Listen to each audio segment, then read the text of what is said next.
So you're going to learn one form of communication that I teach, called what I learned it as the elements of man. And it's just a generic term. It's not meant to be male or female. It's just the elements of man. And this particular component of this training that I learned, that I'm going to be creating a brand new version of it, because the way that I learned it, it was very scientific. It was very rigorous, where I love things to be more natural and spontaneous and flowing. So what I'm going to do with you tonight is go through and give you an overview of one form of communication, of understanding that. So what I'll do is I'll go to the first slide, just so as we can start to go through this. Again, I like to put this up, a conversation with a wise person is the same as 30 days in a library. And then I like to add to that, everyone has wisdom to share. So that's where I like to encourage conversation and dialogue through these moments in time, which we can do easily, no problem at all. So let me see. Okay, so the Zoom controls, I don't need to show you that. I always have the Zoom controls on presentations, just in the event there's going to be people that need to know how Zoom works, because there's a lot of people that still don't know Zoom apparently. So that's new to me, but I've been using it for the last 2.5 years, or not presenting, but definitely using it. But so from last time, you would have seen I spoke about the Path to Your Highest Purpose, which is the overall training program that I do. There's 4 pathways. There's path of awareness, path of communication, path to purpose, and path of support.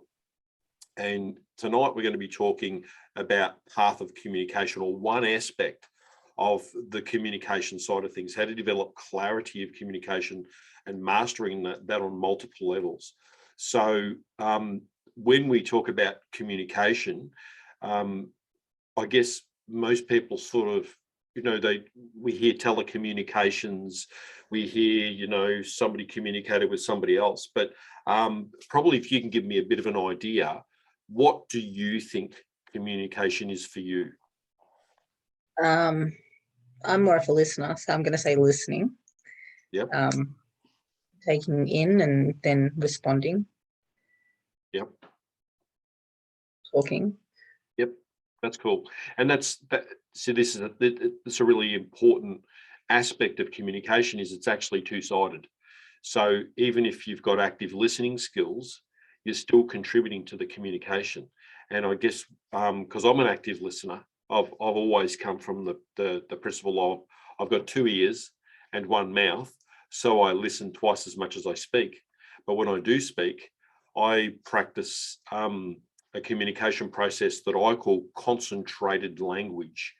So what I do is I don't really like to use superfluous words to fill up empty space. I enjoy pauses, and I like to pose questions. And when I say things, I like them to have some sort of purpose or meaning behind them. That's me. So communication's definitely, from what I believe it to be, is a two-way street, but there's multiple ways of communicating that us humans do. But what I'll do is I'll give you a little bit of history of me. You've seen a little bit of history of me from me before, but this is why I've got skills in communication. Because about 40 years ago, as an undiagnosed Asperger's person, I had no communication skills. I felt very isolated and very alone in the world. So I then embarked on a journey of looking for personal development processes that would actually teach me advanced communication skills, so as I could make my way through the world without feeling completely isolated and alone. And then again, you were seeing this from last time, 24 years ago, I started a radio show and then a TV show. So for somebody that absolutely had no concept of how the world really worked and communicated, for me to push myself, and it was a major personal development process to get into radio and TV. It just expanded my ability to communicate and learn. And I've been in business for the past 12 years or so, probably 13 years, 14 years now. And being in business, you've got to be a good communicator, or at least a good listener, and ask very specific questions. So now I mentor people on how they can communicate on better levels themselves. So when we look at communication, Peter Drucker said this. He said the most important thing in communication is hearing what isn't said. What isn't said. So that's a really interesting principle, and I will talk more about that as we go on, because communication is a multi-tiered aspect. That's, on the surface level, we think it's you and I talking, but there's multiple layers of communication that's going on underneath the surface that we don't necessarily see. And then there was Paul J. Meyer that said communication, the human connection, is the key to personal and career success. So when we can begin to master this art of communication, and tonight we're going to talk about one aspect of communication of all of the areas that I've studied, but when you can harness some of these skills of being able to look at somebody's face and begin to probably anticipate their personality, and then start to talk to them from their personality type, that you are you're doing a little bit of guesswork. You sort of look at them and go, oh, I wonder if they're a fire element or an earth element. I'm not sure. Let's throw these key words at them. Oh, they're responding to those key words, so there must be that elemental type. Or if that didn't work, then you try the other elemental type words. Oh, they're that particular type. Oh, right. So they must be a bit of a cusp from that elemental type to that elemental type. So as we go through, I'll elaborate on this a little bit more. Now, I'm going to be showing people's faces. Now, all the people's faces and comedians that I'm referring to just all happen to be male, because they're the most, men generally shave their heads. So, more than what women do in general. So you can actually see their face shape. But women have these face shapes too, but most of the time women have a head of hair that conceals their face shape. So you've got to there's a little bit more guesswork involved when you're communicating with women. But men elementally and women elementally, in terms of this elements of man, they are identical. Every time I speak to somebody elementally and I pick their element, it's exactly the same keyword structures. It's the same internal philosophy. It's their same intrinsic motivations why they do things. So as we go through, it's the presentation slides are sort of male dominated, if you like, but just look at it in terms of its genericness, because essentially the only difference really in terms of averages is that the face shapes of men and women, when they do not have inflammation, because nowadays people have a lot of inflammation in their body because they're eating a lot of sugary foods, carbohydrate foods, a lot of acidic sort of toxic type foods. So what happens is they tend to blow up. So you've got to look underneath that sort of, that blowing up of their body, and then you sort of go, but I'm going to go through. And as you see these face shapes, you'll see that there's certain, like one of the face shapes, the fire elements, they all have triangles. And you go, triangles in a face shape. So when we go through, I'll actually explain in detail each particular elemental shape, and you'll actually start to develop a bit of a framework. So because that's the whole purpose behind this presentation, is for you to learn about, there's these things called face shapes, and there's this embedded personality underneath it. So the important thing to bear in mind here is this particular form of communication or observation of people, so as you can communicate in a way that it sort of almost gets to the point where people think, are you a mind reader? Like, how do you know that about me? Elemental, Chinese physiognomy, it's actually it's a powerful predictive tool for the internal mechanisms and the internal psyche of the way people function. So as we go through, so I encourage you to take notes. I haven't got any notebooks, so get a piece of paper and a pen and just take notes, because you might find this quite fascinating over the next few days to begin to apply the little processes that are here, and you go, oh wow, Stephen's right. Like, I spoke to that person like that, and I thought, oh geez, there's more to this, and you'll find that there's actually quite a bit to it. So moving to the next slide. We're specifically going to be talking about face shape reading in this presentation, but when we talk about communication, it's a little bit like the flavor of food. So when when you eat food, you don't, to get the flavor of the food, you're using all 5 senses combined together to get the flavor. So when you initially you might smell the food. So you're at a restaurant, your meal's coming over, and they bring it over and you see it coming, and it's, so you visually start to see it, the brain starts to activate, and then it's put in front of you and you start to smell the fragrances, and it's like, oh, and all the salivary glands are sort of kicking in. They're going, oh my God, this is so good. And then you'll actually sort of touch it and feel it, and all the 5 senses, and also you've heard it because you've got your knife and fork, you're cutting through. So all 5 senses work together, which cause the flavor of the food. Because, there's things like, if you hold your nose and close your eyes and somebody gives you a piece of lemon to chew into and they told you it was an orange and you bite into it, it tastes orange because you haven't been able to smell it and see it. You've just had to trust in what they've said, and your brain has said, oh, this is an orange. So you can actually trick the body if you reduce the senses down. So when we look at communication, levels of communication, it's not just one thing that we're communicating. We're communicating on multiple levels. The first level is through the 5 senses, and a part of that is face shapes. So there's body language, there's all those sort of things. I don't really get into body language much because people know so much about it. They can trick you with their body language. So I don't use body language, but I use face shapes. The next one is feelings. When you're in an energetic space, in my 1-hour presentation, Path to Your Highest Purpose, I talk about there's this electromagnetic wave that comes out of your heart space. And that feeling energy, you can actually feel other people. When you're in their vicinity, you can feel them.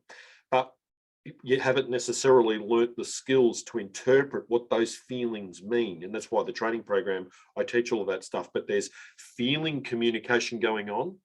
Then there's thoughts. So in our thought process, when we start to communicate with someone, we're starting to blend our mind together. We're starting to think the same thoughts, and we're agreeing or disagreeing or agreeing to disagree. So we're beginning to get connected on that time energy field. We're starting to, because conversation is about time. Feeling is about the space. So when we feel things, it's like a timeless present moment, where when we're thinking, we can say, oh, tomorrow we're going to go and see the movie. So the time, we can get time field energy. The next one is our 6th sense, which is pretty much our intuition, our knowing. That's sort of like gut feel, like, this person doesn't feel quite right, or hey, it's really exciting to be around this particular person. So there's that sense. And then there's in the Path to Your Highest Purpose, I really get into that 7th sense communication, where you're connecting to the higher self and you're actually connecting to the holographic part of that individual.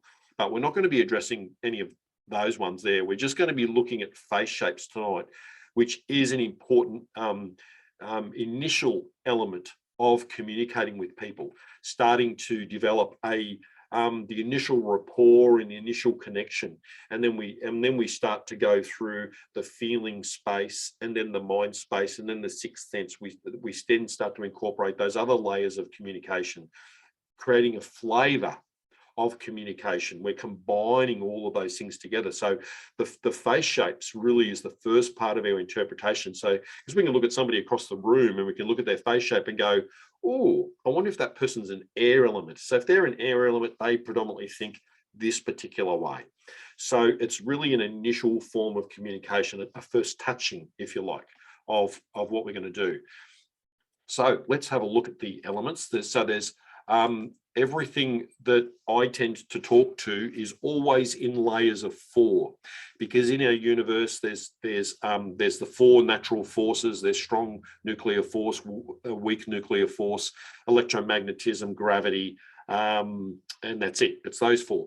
And in the seasons, there's winter, spring, summer, autumn. So coincidentally, yesterday was the winter solstice, which was the shortest day. Now we're moving into a season of winter, and then we'll move through spring. So everything waxes in and waxes out. Moon cycles wax in and wax out. You know, sunrise is a waxing in of the sun, and then we get midheaven, and then we get the sunset. So we're getting a wax out. So everything in this known universe that we're a part of, that we're experiencing in this lifetime now, is all about, you know, everything has everything wanes and waxes into something else. It's all interblended, even in astrology. But I don't practice astrology. But in astrology, you'll have this sun sign and that moon sign, which means, oh, when then combined, it's that. So everything is that blended element. So when we talk about communication, we're not talking about just verbal, visual communication. We're talking about now. It's about how we're feeling within this communication, how we're thinking about this communication. But what I've found is, and what I've observed is that all communication comes in sets of 4. So, and because it just follows that natural flow. So when we go into the elements of man, the first thing we look at is it, and we always seem to draw it in this elemental type. The fire element is a triangulation type of element, and this is generally an element that is more predominant in the winter. So we're coming into the fire element time, because fire is hot, and you need to be hot and have heat within in order to survive the cold winter. Water is traditionally the circle, and that's the space of nurturance, the space of unity, like this oneness type. Everything's inclusive, everything's embraced, everything's cared for. Then we've got the air element. The air element's represented by, and the colors are definitive as well. Air elements represented by yellow, and they're elliptical. Elliptical is more sort of indicating, like when you look at air elements, and we'll see pictures in a minute, they've got an elongated head because they're more cerebral. There's more a cerebral aspect to the air element. And then the earth element, there's one more, and you guessed it, it's a square. Earth elements are their face structures are very square, very strong, very primal, if you like. And as we go through these and sort of define them in a bit more detail, you'll go, oh, you know, so you'll see an actor and you go, oh, I bet you they're that element, or they're that element. And when we look at these face shapes, I'll get you to think about their body type as well. Body types do actually line up with the face shapes. And you start to develop this, oh, right, that person's definitely got to be that. Because like I studied this 25 years ago. So I look at a person, I go, they're that element. And I know immediately how to talk to that person. And they just go, have you been watching me? You know, they're looking around. It's not used in a negative way. I do it because of the Asperger's that I've dealt with. I've needed to develop new ways or alternative ways of communicating so as I can actually have a conversation with people. Otherwise, honestly, I think I would have been a hermit. I would have been off in the mountains and I would have never been seen again. So this way, at least I can participate in the world and I can have communications with people. So the confidence you see me have now, this was not always here. This has evolved over a period of time. I made some decisions that I needed to study these things, and I took the action and I invested in the training programs to really become good at this stuff. So I can talk to pretty much anybody in reality. I love to just be myself, but I can talk to anybody. It's just a skill that I've acquired over the years. Okay, so let's move into the fire element. So we're going to have a look at Colin Farrell. He's a handsome man. Now you look at Colin, and he's got a lot of triangulation in this particular picture. That's very subtle. There's a triangle here for leading from the bottom of his ear through his jawline and out. So there's the first triangle. When we look at the side of his face, like there's a small triangle here as well. It's only small, but it's there. And he's also got a triangle. We'll have a look at side shots in a minute, but he's got a triangle where you see his nose comes down, and then that forms a triangle as well. There's also a triangle. If you got a triangle and put it around his ear, that's another indicator for him to be a fire element predominantly. So when we have a look here, see there's triangles, strong triangle in there. And then overall, there's a triangle here. And you can see his ears a triangle. Now it's very subtle. But what you do is the more that you have a sense of this, the more that you start to see it in people. And then we look here, this is a very strong image. This one you see from the front, there's that really strong triangle there. And he's got this, when you look in his eyes, he's got the eyes of coming at you. So fire elements have this look of like they're coming at you, they're peering through you. They're sort of like, because fire elements generally are the more intuitive, the more psychic, but they're also the more the lone wolf type individual. So Colin Farrell's a classic example of that sort of person. So let's move on to the water elements. And again, they're all males because they're the easiest images to get with really short hair or no hair. So we're going to look at Daniel Radcliffe. When we look at Daniel Radcliffe, this here is a classic image of him. He's very, very water. All the movies that he does they're very soft movies. If he acts in a movie where he's got to be a little bit aggressive, it doesn't look natural. You sort of look at it and go, they really haven't cast him very well in this movie, but he's got circles everywhere. In his eyes here, you'll see there's little dishes in there. So there's little circles there in his eyes, and his head is virtually a complete circle. When you look at him on the side, you can see that it's sort of like a soft baby face sort of a look. And he's got these little ears. He's a little bit fire because there's no such thing as a center element. But he's got a little bit of fire because he's into acting. He loves profile, but his ear is more of a circle base. And then when we look at him, when he played his famous character, they put circular glasses on him because they knew that matched his face shape, because that's what these makeup people do. They just know that there's certain shapes. There's certain people that have certain face shapes where if you put round glasses on them, they look stupid. But if you put rectangular glasses on them, they look fantastic.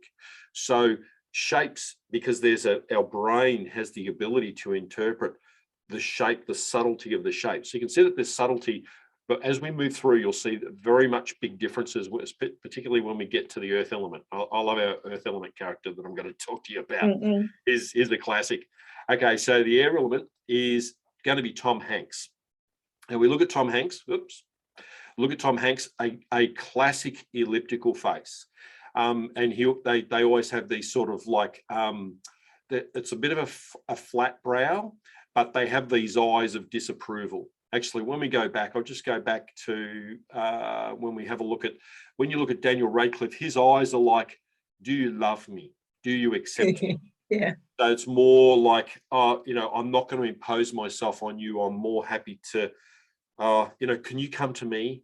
Whereas when you look at the Tom Hanks elliptical face, his eyes are very much one of like, you're not okay.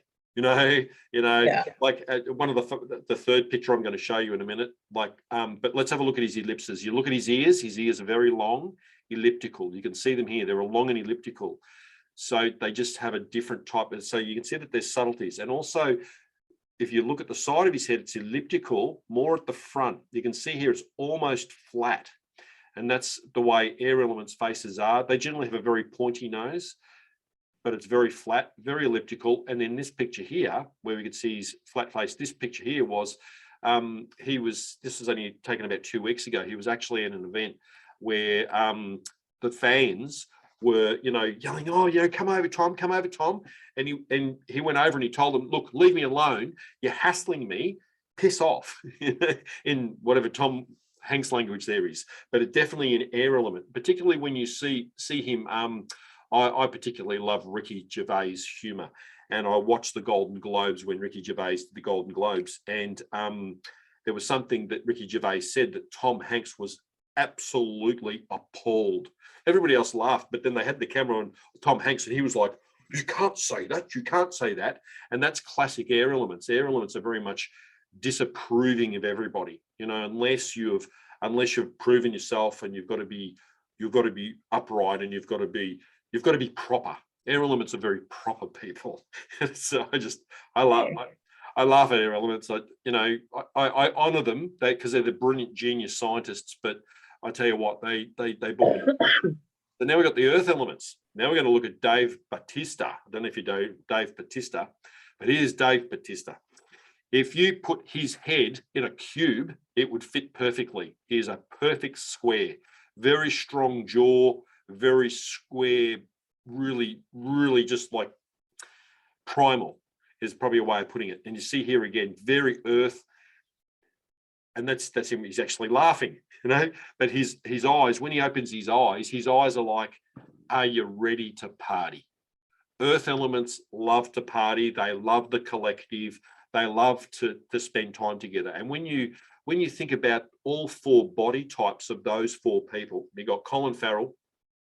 He's actually quite tall, but he's got some upper muscular, but his body goes down in a sort of like a triangular shape. Then you look at the Harry Potter guy. I can't remember his name now, but he's very he's got muscle, but he's very light. He's very lean. He's not big. Then you look at the air element. They're generally very tall and elongated, and they seem to be like quite stringy, quite it's like a bit of a scarecrow, really. And then you look at somebody like Dave Bautista, where they're just like, the WWF guys, they're built like this, and it's like, they might be 5'10", but they're like 5'10" wide as well. So that starts to give you a bit of an indicator. And when you start to look at, outside of actors, because actors watch their diet, so they don't have a great deal of inflammation. So they're very easy to look at and go, oh, that's that personality. You look at somebody like Chris Rock. At a guess, what element do you reckon Chris Rock might be?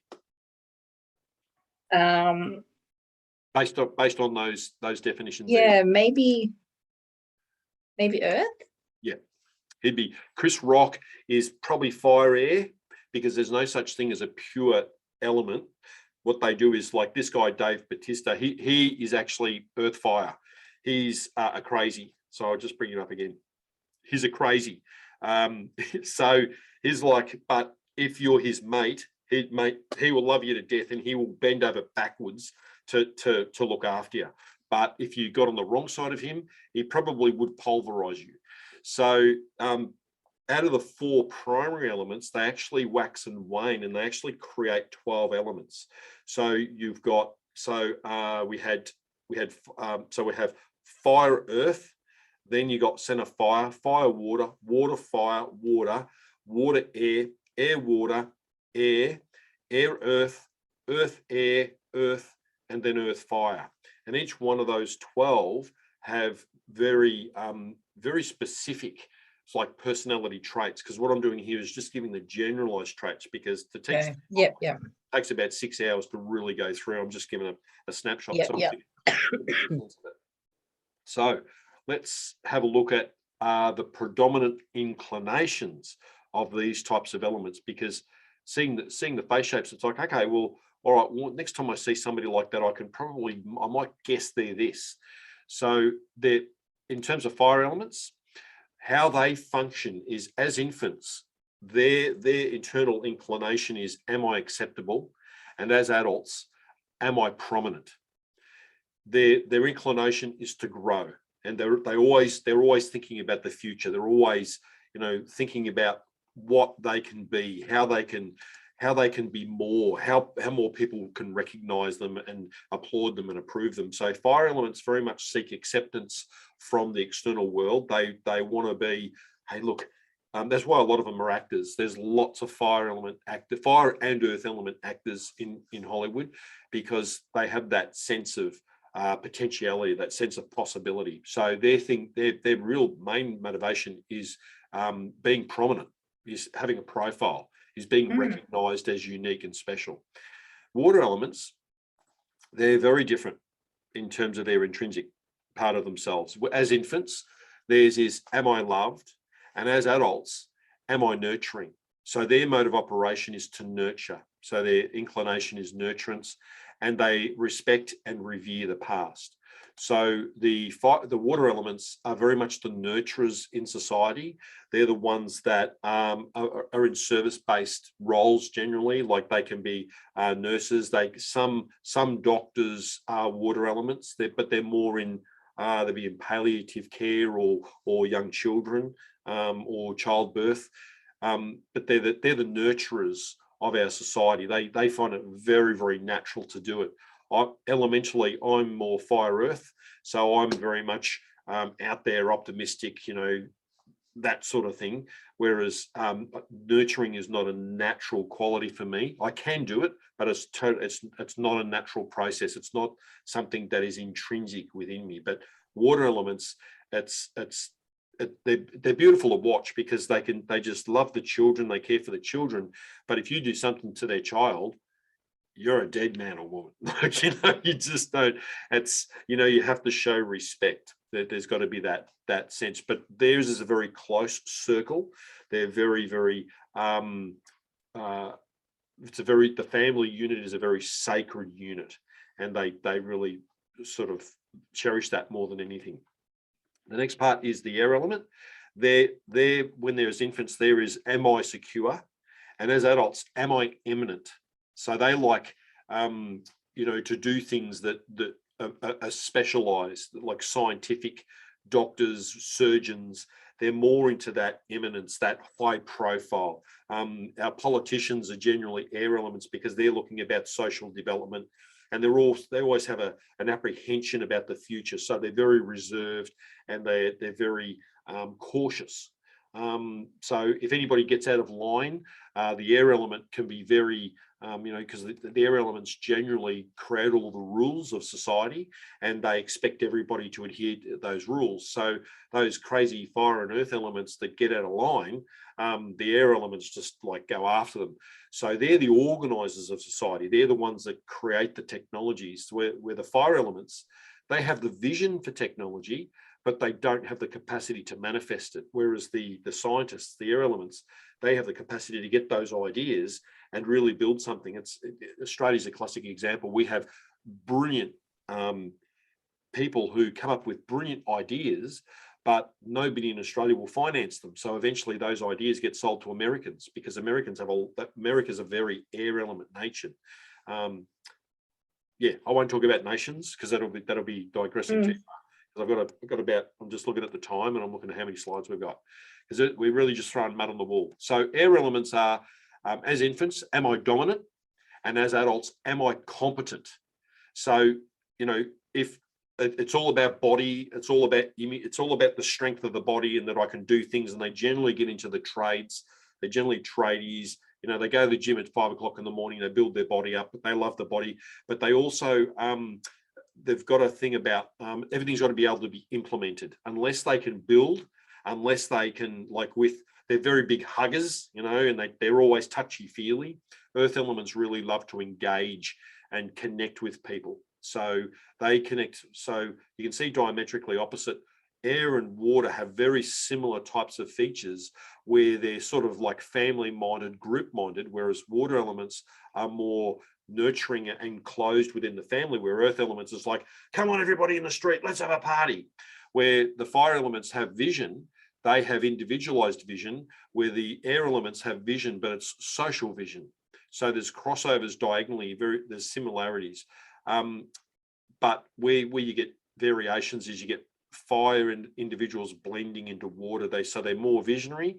Daniel Craig, he's a perfect fire earth male. And you look at his face, he's got these beautiful triangles. So he's got that fiery, projection, prominence, and he's got that competence being the spy. And when he does the 007 movies, I love, because I'm fire earth myself, I love all of those type of characters. Now, moving on to mind modes. So if we approach this from different perspectives, it actually creates a deeper understanding of what each of the elements are. So as we go through each one of these, we're going to be going through mind modes. We're going to be looking at the negative emotional states. We're going to look at each one of these quadrants has different types of humor, and there's also language. And we're just going to touch on language, but let's whip through these slides, because I'm just mindful. I love to, because I love this stuff. I talk too much about it. This is my passion. If you got me to talk about painting a house, I probably would be bored to tears, but you get me talking about communications, I just love it. So fire elements generally are the more intuitive type person. They always talk about possibilities. They're generally visionaries, and they have a very strong imagination. So they can create ideas out of fresh air. They're sort of geniuses at the individual level.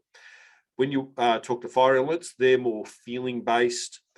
They talk about if it has value, if something has intrinsic value, whether it needs to be nurtured. They're the familial. They'll have that that, if they see, they're in a park and they see a child, trip over in the park, they'll run over and they'll pick up the child. Are you okay? There's this very strong sense of nurturing, caring, and connected. So water elements are very, we've got to have all 4 elements. We cannot have, if we had all 5 elements, this planet would be burnt to a crisp. In terms of percentages, I'll talk about percentages in a second after I get to the end of this slide. But air elements, they're the thinking. They sort of seek meaning and comprehension in things, very multi-syllable words. They like to create structure and order for everybody else to follow. And they're the social organizers. They're responsible socially. They'll be the ones that want to be they'll want to be local councillors. They'll want to stand up and become the mayor of the local council. They want to make a difference in the world in some way, even at their small social, at that lower social level. Where the earth elements, they're into sensing. Is it real? Is it practical? They're productivity based. They love physical activity, so they can, an earth element can very easily be in a work environment like on a production line and just do that day in, day out, because they're physically moving, and it's this sense of, yes, it's a production, this is real, I can touch it, I can feel it. Where that sort of thing for me, being more fire, drive me nuts. I just go, oh my God. I love working from home and doing my thing, which is a very fire thing, where earth elements have to be around people. So they were the ones that during the pandemic, because they weren't exposed to people, and they weren't, they're not today in our social structure, you're not really allowed to go around and touch people, but they're the ones that will come around and touch on the shoulder. How's it going, mate? And they're connecting. So I've seen women do this, I've seen men do this. So the elemental structures, they're all the same. But generally, like in an organization, you'll generally see the managers generally are air elements. So because they'll try and work their way out of the physical production side of things, and they'll want to manage the people that do the work. So everybody finds their roles in the way it works. So let's keep moving. So the negative emotions. So the negative emotions of fire elements is anger, self-anger, even rage itself. When they make a mistake, they get really, really angry at themselves, and their thoughts are revenge. Anybody does anything bad by them, not by their family, not by the rest of the world, but if anybody is bad by a fire element, they will look to seek revenge on that person. And because they have self-anger issues, they generally have, inflammation type disease. Their body becomes inflamed. Just even in the word inflame, it's flame fire when you start to think about it. With water elements, their primary negative emotion is frustration, and this is because they then go into this mode of the inability to express themselves. So if they feel as though they're not heard, they're not listened to, they start to move into modes of retribution. That's like, there's just this smoldering like ball of like, I'll get you, I'll get you, close to revenge. But water elements, when they go into excessive negative emotion, they start to develop inflammatory type diseases, more than diseases where they water imbalances in the body, like their thyroid. They have thyroid problems, they'll have adrenal gland problems, they'll be very low in energy, they'll develop chronic fatigue syndrome, things that are to do with energy. They'll drop in energy, and they'll literally like fall into a blubbering mess. So that's only because they're holding on to frustration. If they let go of frustration, if they learned to express themselves without judgment, without guilt, they'd be right. Air elements, their thing is judgment and criticism of others, and their negative way of getting people is social alienation of others. So, for example, if they set a group of laws, they say that all of society, 100% of society must do this, and a fire element goes off and breaks one of those rules, then social isolation to that person, let's put them in jail for 12 months. So the air elements tend to feel or think, it's more of a thinking process for them, that if we isolate people, that's the form of punishment. Fire elements go, I don't care, I'm just going to do it again. There's no rehabilitation for fire elements. It's just listening to them, encouraging them not to be angry at themselves. And earth elements, it's primarily fear of death. And if you back an earth element into a corner, in whatever way, they will confront that. There's no revenge, there's no retribution, there's no social alienation. They're just going to beat you to a pulp. That's the way that it works. So this gives you a bit of an idea that there's multiple layers of the elemental types. There's not just this one little aspect. There's one, like, it's like when you look at things like astrology or numerology, all those types of things, there's multiple aspects that are going on. So when you meet a person and you say, oh, I wonder if that person's a fire element. If they are, they're going to predominantly be thinking this way. Let's look at humor. Humor is probably my favorite subject because I love a good laugh. Fire elements, they generally have laughter itself. When you look at clowns, they're the rodeo clown. They're the ones that, when they're running around and they get the cow to chase them, and it's like, oh, the cow's after me, oh, and they do that sort of stuff. They talk in puns. So when they do jokes, they love puns. They love to be scathing. So when you look at Ricky Gervais, he's a very scathing comedian, and he doesn't suffer fools gladly. He just tells people what he thinks, and if they don't like it, too bad for them. So it's very fire in nature. Water, humor, is more the poor me, the pathetic clown, that's sort of like, oh, woe is me type thing. They're very kind. It's very kind sort of humor. It's like talks about children and the innocence of children. It's very intimate type humor. And you look at Mackenzie Crook. He was the actor on with Pirates of the Caribbean. He was that very thin, weedy sort of a character. He was one of the ghosts. He had wooden eyes, and he was always like, "Oh, should we do that or should we do that?" He was very, very much that pathetic clown type character. Still very funny because I see things elementally. I can laugh at all humor. Then the air element, very much into sarcasm, supercilious clown. They're very much intellectual type humor where you've got to actually stop and think, what did that mean? And it's not, if you got to explain humor, it's not funny, unless you get it, then it's funny.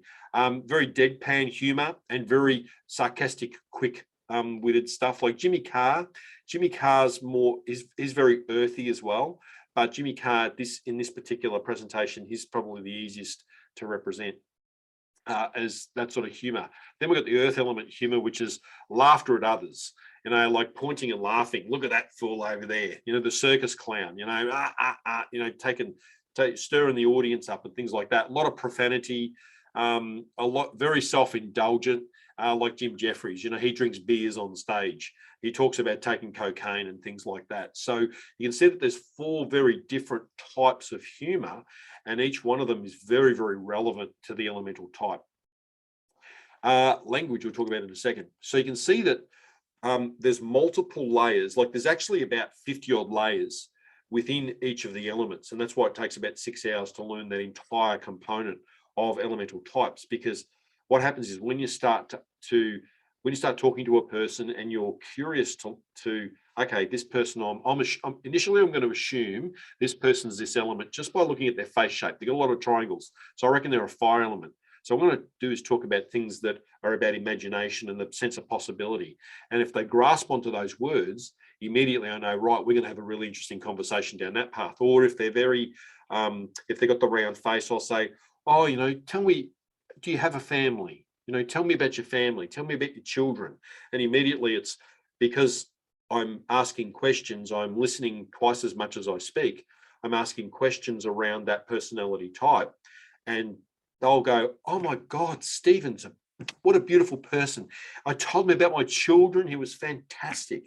And air elements are the same. It's like, you stand there, because generally air elements on average are taller. They're the taller part of it. So you're there as talking to the air element, say, okay, so you're a research scientist. So what is it that you research?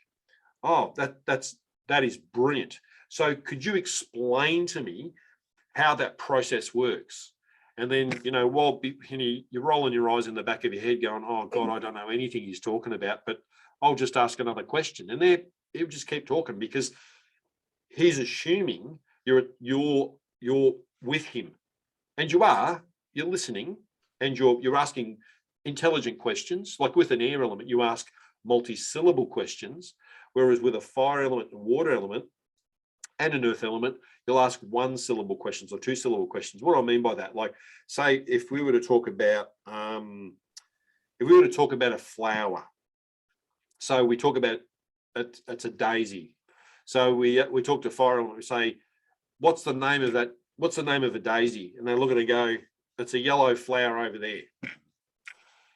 So the water element, they tell me about the daisy. They'll go, oh, it's this beautiful little flower. You can make these daisy chains, put it around your neck, put it around your head. Now, okay, cool. That's a water element. You ask an air element, tell me about that daisy. And they will know the Latin word for it. And I'll tell you the Latin word, and I'll tell you that it's this, it comes from this genus, and it's, oh yeah, that flower's been around for about 50,000 years, and it's like, okay, great. And the earth, you say to the earth element, tell me about that flower, and they'll go over there and they'll stand on the flower and I go, what flower? They're just because they're careless. So when you start to see this, it's actually quite humorous, the whole thing. So let's have a look at some language, because this is the key to all of this. The communication is the language. Everything else I've spoken about is how to give indicators for these personality types. So when we talk to a fire element, we talk about inspiration, we talk about upliftment, and we talk about what sort of vision of the future do they have? How do they see things? Because I've spoken to thousands of fire elements over my life, and generally the fire elements are the ones where they're dead broke, but one day they're going to have this big property. They're going to win $1 million, and they're going to have this big property on the hill, and mate, they're going to throw these big wild parties. And it's like, yeah, what's happening today? I've only got 10% equity in my property, and they've just got interest rates gone up, because the fire element is always the visionary. So you just speak in terms of the vision and the potential. And it's like, show me your backyard. The backyard's a monstrosity. There's just stuff everywhere. So yeah, but I'm going to put a pond over there, and we're going to build a pool over there, and I'm going to have a big deck over there, because they're constantly in that visionary mode. Then you look at water elements. If they talk about caring, loving, and nurturing. So they're the ones where you talk about the love in a relationship, the love of their children, those things that they care for and nurture. Where if you talk about love to a fire element, they'll talk, what, do you love me? No, I'm not talking about you. We're talking about love. So fire elements, it's all about them. Water elements, it's all about the family and the home, and that love and nurturing quality. Air elements, you talk to social standards, to organizational structures, and it's very considered. Air elements love to think about things, so they really stop and ponder and make notes. So these, if you're going to take any notes, these are the ones to take notes of, because these are the ones that really give you the theme of how you converse with these people. And earth elements, you talk about action, you talk about herd mentality. It's like they're the ones that love to play sports in groups, football, rugby, cricket. Cricket's more air element, because it's more organized. It's a more organized sort of sport, where rugby, you look at NRL, mate, they're all earth elements. They're earth and fire elements. That's it. Whereas when you look at tennis is very fire, because it's individual, and also very because they're very tall. Water elements are involved in swimming, more diving, because diving and dancing. Water elements love diving and dancing. Water elements are fantastic at ballroom dancing. Like when you watch Dancing with the Stars, you don't really realize, but all of them are really short, because when they all stand together, they're all short. So you think, oh yeah, they're just standard height, but they're all on average. They're about 5'4" on average. There's occasional tall one, but they're very limber. They can move. So these are the 4 ways you can use language, and there's thousands of variations of the way that you can use these forms of language to communicate with people. So what you do is you when you meet a person and you go, yeah, I'll talk to this person. This person seems they might be interesting, and then you start to look at their face shape and you go, I reckon there might be an earth element, because there's lots of squares there. It's very square jaw, very strong. You can sort of, so when you look at the side of my face, I can't see it, but you can see there's a big triangle there. Mhm. My chin comes down and it's very triangulated. My ears, but there's also the upper jaw, the jaw pushes up and very square sides. My ears have triangles. So I'm more fire first, moving into water. So if you were to talk about inspiration and practicality with me, then it's like, oh, we've got an interesting conversation. But if I was like a Tom Hanks, where I've got a very long, elongated face, and it's like, okay, so this person's going to be more into facts and figures. They're probably going to have a particular um, uh, in, uh, political inclination. They're going to be very strong, probably very strong left associated. They could be very right as well, depends on their upbringing, but they're going to be on one extreme, or they could be an extreme in the when you look at the guy that set up the Greens party, he's very much an air element, because he was all about social order and structure, and it's like, how can we, as a society, how can we change things to help the environment? So they're always in, fire elements in politics don't work. Like, look at Italy. Italy is a fire nation, and Italy has an election virtually every year, because they're always like, I'm going to be the best president, and they get in there, and then it's all rorts, and it's just hilarious. It's amazing. Like, but China is a water nation. In fact, even so, theirs is even though it's a totalitarian type system, it's a unison, it's unity, it's oneness. So they have they have a very powerful sense of the collective, and that what we do actually helps China as a whole. Where here in Australia, we sort of, as a culture, we're sort of air earth around there, where it's a little bit like, we've got lots of rules, like here, the rules and regulations in Australia are more than there are in any other country in the world. America's more centre air. They're very, very, their governmental laws are crazy. They're outrageous. Earth country, Greece. They just sit back and have the Retsina and take it easy, mate. Like, the Greeks are known here in Melbourne a lot for the little card shops. They sit out the front and they play cards. They're drinking Retsina or grappa and a strong black sort of thing. So you can see that, you can start to see social structures, and then you can bring it down to the individual, where you start to see that they're and this is something they don't control. They don't have. This is something that is so deeply embedded in our DNA that we don't even realize it's there.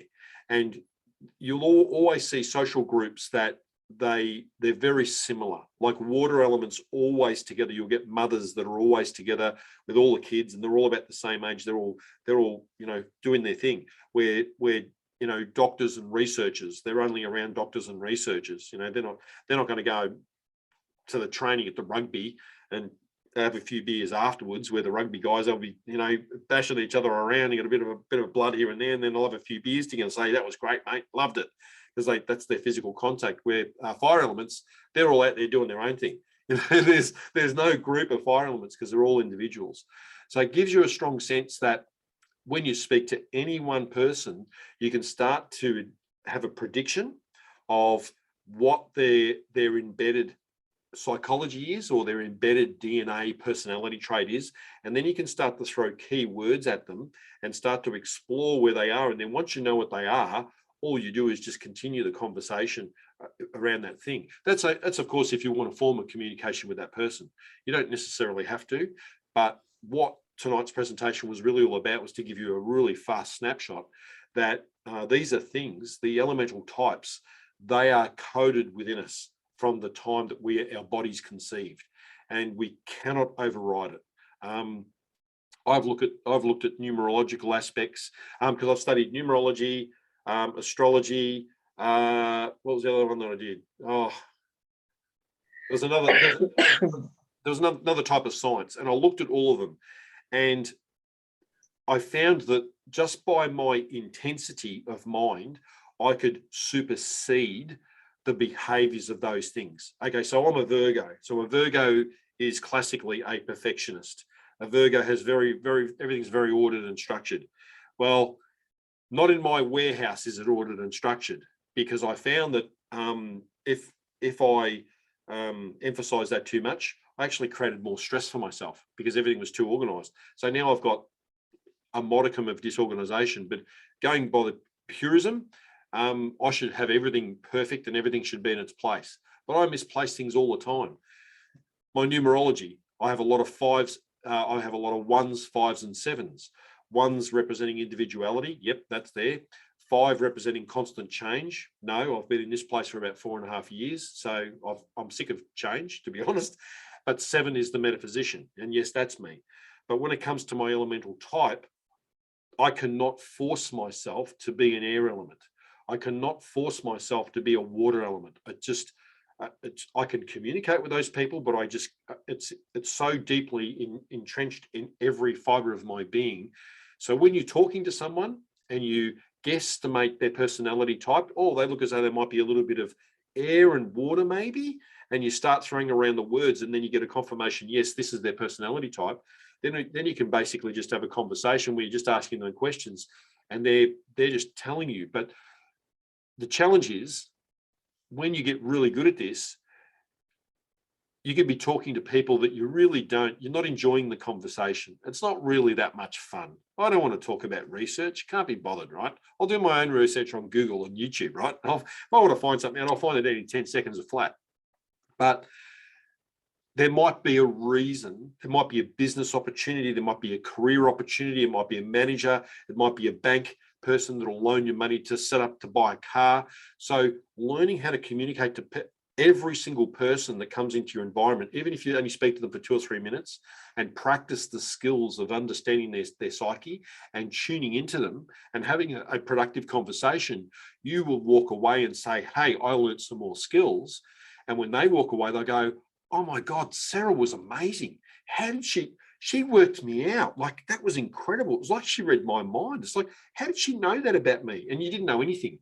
You just asked very, very clever questions and got them to elaborate about themselves. Because what's the one thing people love to talk about is themselves. You get people to talk about themselves and you're a hero. So that's where, when you understand it and you start to apply it and experiment with it, and really once you understand the basic principles and you start to experiment with it, so you've got enough now to go off and experiment with this and to actually, I did for a little while. I used to tease people. I used to talk to people and I go, oh, here's an earth element. I'm gonna do the earth element thing. Hey mate, when was the last time you went out drinking with your mates? Oh, that was last night. I said, oh, you bet you do that often, don't you? Yeah, I do it every week. And it's you sort of, and it was like, that's not my thing. Like, That'd be the square. Yeah, and it's Earth element. you just start to feel what elemental type they are. And then, because with earth elements, like with an earth element, they're big on confrontation. So if you have grief from an earth element, if you're about the same height, but they're always going to be a lot bigger than me, and they'll stare me down and I'll just stare them back down. And then that's enough. They'll go, all right then, no worries. And then it's all over. They've had the confrontation. They don't have to physically confront. So there's different ways of experimenting with the way the elements work. Let me see. No, and we've pretty much covered the basics of everything I wanted to do. So have you got any questions about that before we finish up? No, that was good. That was really interesting. I liked it. Cool. Yeah, I thought you were what do you call it? A triangle. The first one, the fire. Yeah, the fire. And then I'm looking at your face because I saw it straight away. But then I looked at your face and I'm like, hang on a second, that's round. Yeah. But yeah, so.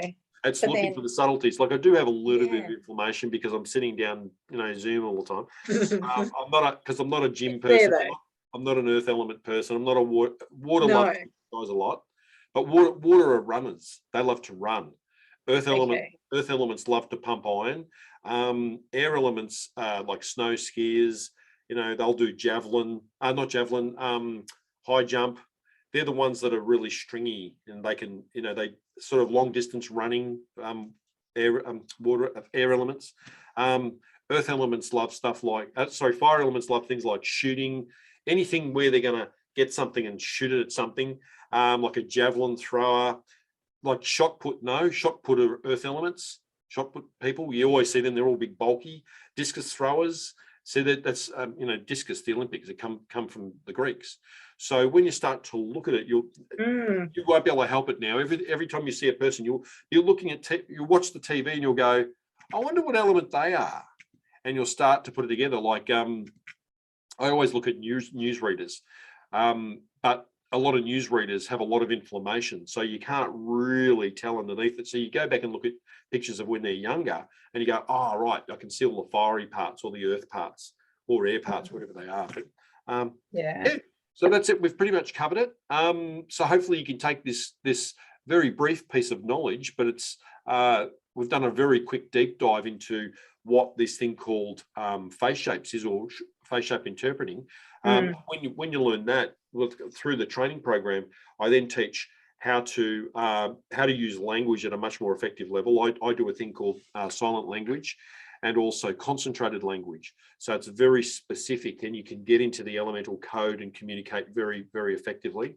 And you can get to the point where you're virtually saying nothing, but you're communicating massive amounts of information. But then I also talk about the feeling energy, how to feel that, the time-based energy, collecting into that, the intuitive sort of more feeling, indicators. Because of, and just before I wrap up, the reason that I've been able to become proficient in this is because with this thing called Asperger's, it's just a name.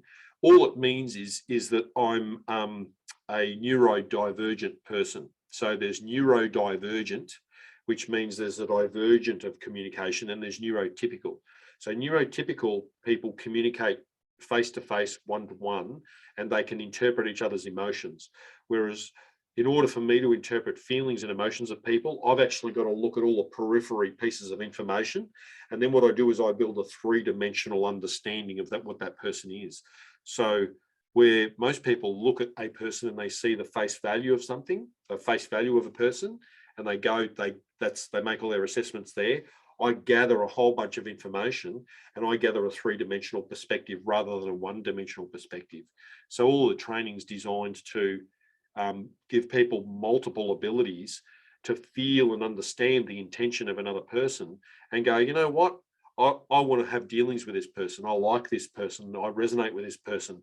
I can feel that I can be empowered, and they can be empowered by our communication. And there's other times where we go, oh no, I don't know what it is about that person. I'm just intuitively feeling that, there's a couple of word structures in there I'm not happy with. It's like, yep, I'm just going to very quietly withdraw from this communication.